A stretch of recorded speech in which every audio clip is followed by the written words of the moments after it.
Welcome to Machine Love. I'm Chris. Today I wanted to share with you a hard lesson, a cautionary tale, something I learned buying a salvage title car recently, namely my Ford Fiesta right here, which is up on jack stands, and I'm going to tell you why. Let me show you why. We got to go around the back of the house.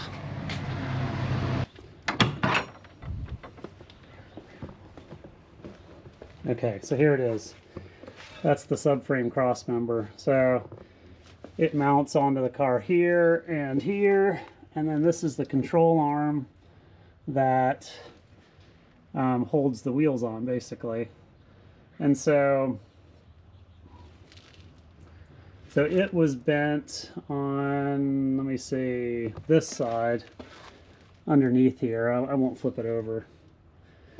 So I bought a new one and repaired it, bought a new one, installed it underneath the car. Decided to do it myself because it was going to cost about $2,700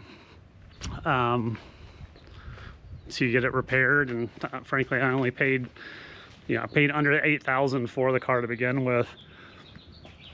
So I just did it myself, and that's why it's up on jack stands. You can kind of see the cross members here. I bolted it up, had to take off everything in the wheel wells to do it.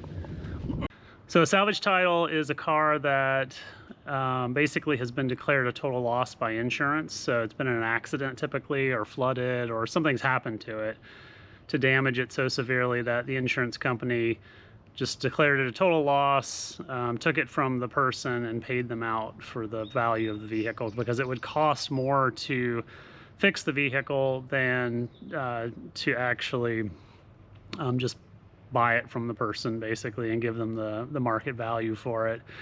I found this car, and it had a low mileage on it. It had 50,000 miles on the engine. It was in pretty good shape on the outside. They repainted the front end over here where it was in an accident. This side, the body looked good, the paint looked good.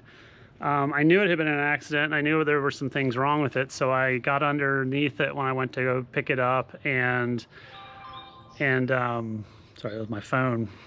And I could see where some stuff was broken. The intercooler, which is for the turbo, had been damaged. The brackets that hold it were damaged, and so the intercooler was just kind of floating there in front of the car. What I didn't realize at the time, and this is kind of why I'm making this video, is if one thing you really have to look forward in a car that's been in an accident, and this is probably why it was actually declared a total loss, is that the subframe was bent. And the way I figured that out was I was putting some mud flaps, these mud flaps, so I could rally the car, and the rocks and stuff wouldn't damage it. But it turned out that it was the front wheel here on this side was fine. I could fit the tire and the mud flap with no problem, but on the other side the wheel was actually rubbing up against the mud flap, and so I realized, oh, either something's bent, something's wrong with the alignment. So I took it to an alignment shop, and they told me that the reason is that the subframe cross member was bent, and so it was causing the control arms and everything to tuck back a bit. I had to take off everything inside the wheel well, like the tie rods, the links, the control arms, had to undo everything. So it's been a process. It's probably taken me, probably I'd say 10 hours of work to get it in there, and it wasn't an easy process. So I did it. I'm stoked to have done it, but again, at the end of the day, had I known the frame was bent, would I have bought it? Maybe not. It's a lot of work. Probably could have bought something for a few thousand more that didn't have a bent subframe, but lesson learned. So I hope that helps you.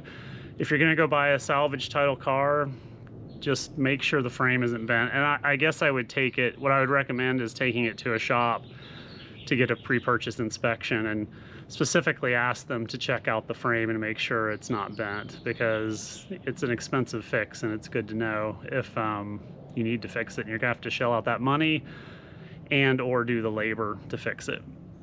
So that's all for today. Hope that's helpful. As I go through the process, I'll share some more videos on putting like what I needed to do here, and you know, in case you need to ever replace your subframe.